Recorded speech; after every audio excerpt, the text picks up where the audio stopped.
Hi, and welcome back to Regular Guitars, the channel that reviews guitars you can actually afford. Today is a very exciting episode. We have the Squire 40th Anniversary Jazzmaster that we're going to review now.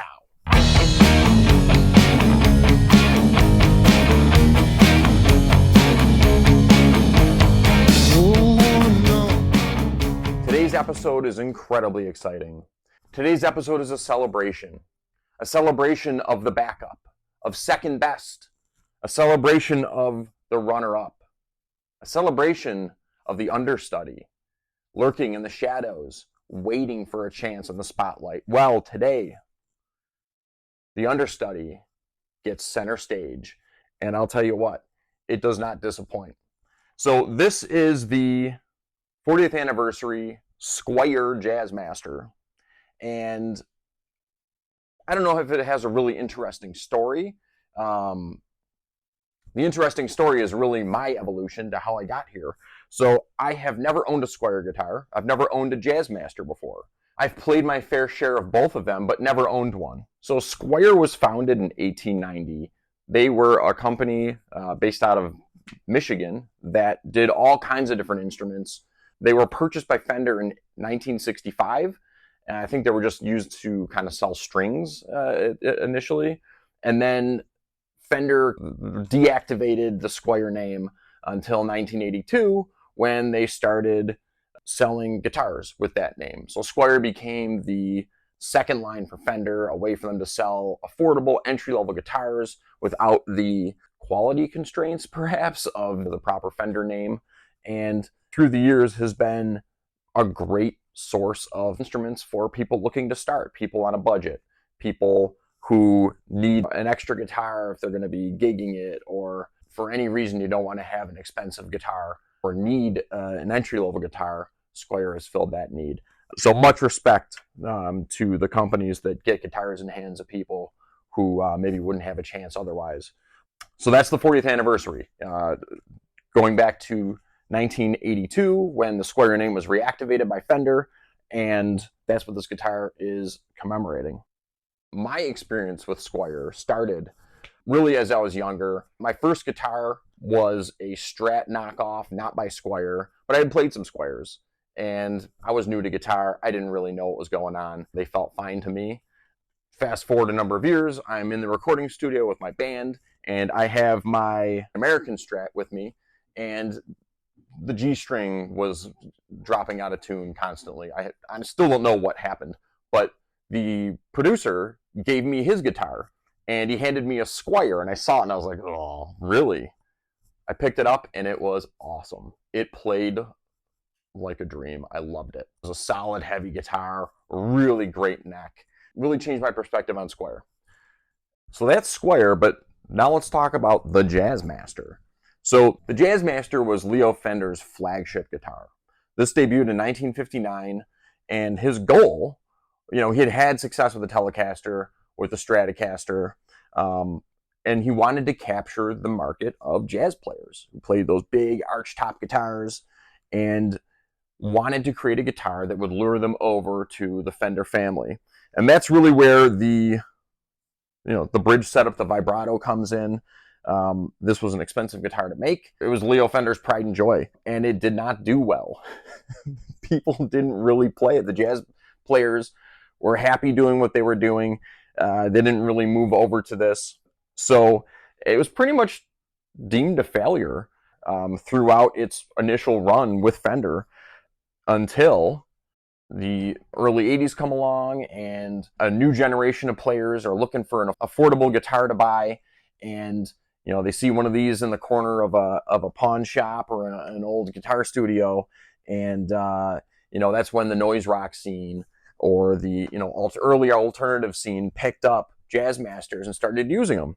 And it's kind of the cool thing about the Jazzmaster and cool about Squire, and the fact that it's a Squire Jazzmaster, to me, kind of brings all that together, where you've got this kind of misfit guitar that was shunned with the name on it that people kind of scoff at, and they put it together and made a killer guitar. So that's something to celebrate. A really cool story, a cool guitar. I have always been a Strat player, a Telecaster player. I like Fender, but never owned a Jazzmaster. I played one. It was a vintage, it was like a 60s Jazzmaster.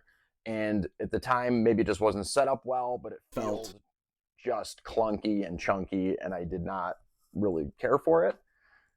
But over the years, you know, some of my favorite bands played Jazzmasters. So starting off with Elvis Costello, really got a great tone. That vibrato he plays is distinctive.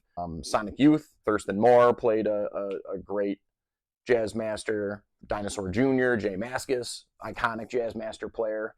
And as I started getting more into kind of the fusion or jazz-oriented playing, Nels Cline, who plays a beautiful Jazzmaster, and he has such style and finesse. If you've not heard of Nels Cline, check out the Austin City Limits version of Wilco, which is a band he joined, playing in Possible Germany. The solo he plays on that is one of the best all time, and that's on a Jazzmaster. So that really opened my ears and my eyes as to what the Jazzmaster was capable of. A really big range of different acts and talents and styles playing on it. So I started looking around for a Jazzmaster, kind of wanted to get in cheaply. I didn't want to go right for like an American vintage series. And I came across a review where they said this was a great guitar. So I kind of clicked with me. It was a Squire. I was into that. And the idea of finding a Squire Jazzmaster was perfect for me. So looked around, saw these listed around $500. And then on Prime Day, it was listed on Amazon for $290, which seemed like a steal to me. So got one on there. It was shockingly cheap and didn't really know what to expect, although I had heard the good reviews. When it showed up, I was just blown away. The fit and finish is really nice. As you can see, it's got the poly satin finish. This is called Desert Sand. The gold anodized pickguard, a satin neck as well, so it's like not glossy at all. It's got a real nice feel to it, very smooth. It's hard to explain, but the neck feels kind of chunky where you want it to. It's got this kind of the heel of the neck, which gives you a little bit more meat to hold on to. The fret finish is really nice. No edges popping out or anything from playing up and down the neck. They're smooth, but it's just a solid guitar. So down on the bench, we can get a better look and get some stats. It is a 25.5-inch scale guitar with a 1.685-inch nut on the bigger side, 21 narrow tall frets. The two pickups here are Jazzmaster pickups. They're not P90s, although they look like them. You can see the vibrato tailpiece here.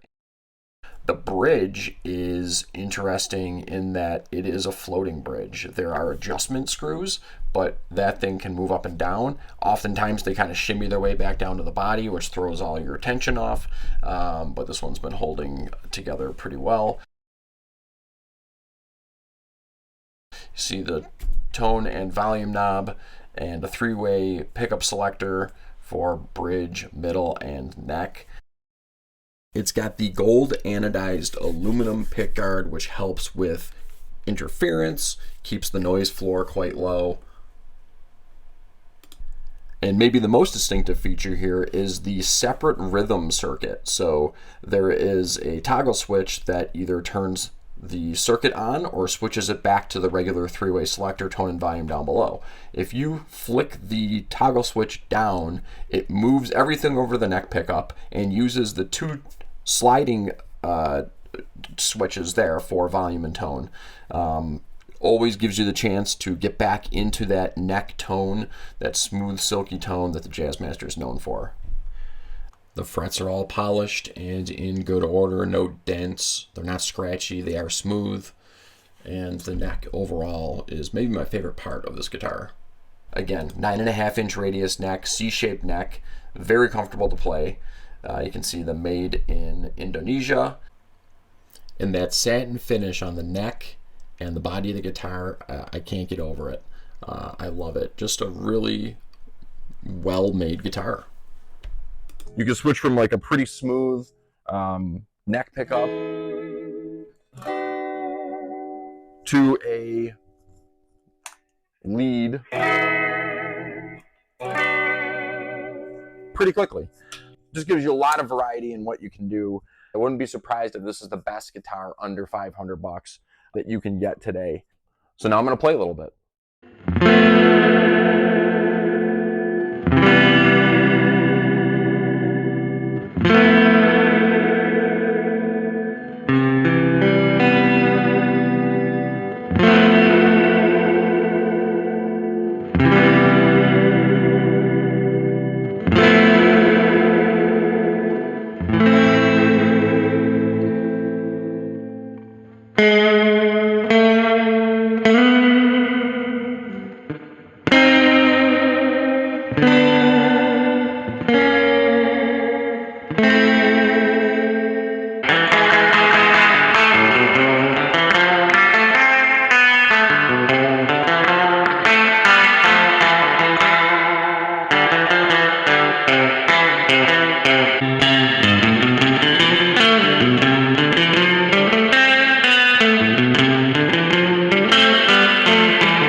And now it's time for the regular guitar shred score. Alright, time to give the Squire 40th Anniversary Edition Jazzmaster a shred score. Beginning with styling, it's nothing crazy, but it is a legendary look, and I personally love it. I loved the look of it before I even liked the sound of it or playing it. I thought it was a cool guitar. It gets shred for me. In terms of uniqueness, you can buy it on Amazon. I don't think it's going to last forever because it is an Anniversary Edition, so it gets a regular. Cost, definitely a shred. I paid $290 for this guitar, and frankly, it would be a shred even at the $500 full retail value. Hardware gets a regular. It's a Squire, but this guitar actually demands a lot of the hardware, especially with the tension for the bridge, the vibrato piece. It functions correctly. I'm giving it a regular. Moving on to pickups, they get a regular. They're good. They're real Jazzmaster pickups. I know there's better ones out there, so they're getting a regular. And that gives us a total value rating of 35. Moving on to playability, where first up is tone, and I give it a regular. It's got a really nice sound, which is unmistakably Jazzmaster. For me, neck feel is where this guitar shines the brightest. It's just so fun to play, so comfortable, it gets a shred. Moving on to comfort, this guitar is incredibly comfortable. The offset shape makes it so easy to play while you're sitting. The weight is right, it gets a shred. When it comes to versatility, this guitar has a wide range of tones. From the three-way switch to the neck rhythm circuit, you'll have no problem playing things from soft jazz, go figure, up to pretty hard rock. You're not going to get metal, but that's not expected. Shred. And last up is Juju, that indefinable quality that you know when a guitar has it, and I gotta say, this guitar has it. I've had it for 2 weeks. I can't walk into the room without picking it up and playing it. I really do enjoy it. I give it a shred, which gives us a total playability score of 45 for a total score of 80. I'm afraid we blew this thing out of the water on the second week, but this is definitely a tough act to follow. Great guitar. And there you have it, the 40th Anniversary Edition Squire Jazzmaster. A very good guitar at a very reasonable price. It's anything but a dog. Thanks for watching. See you next week.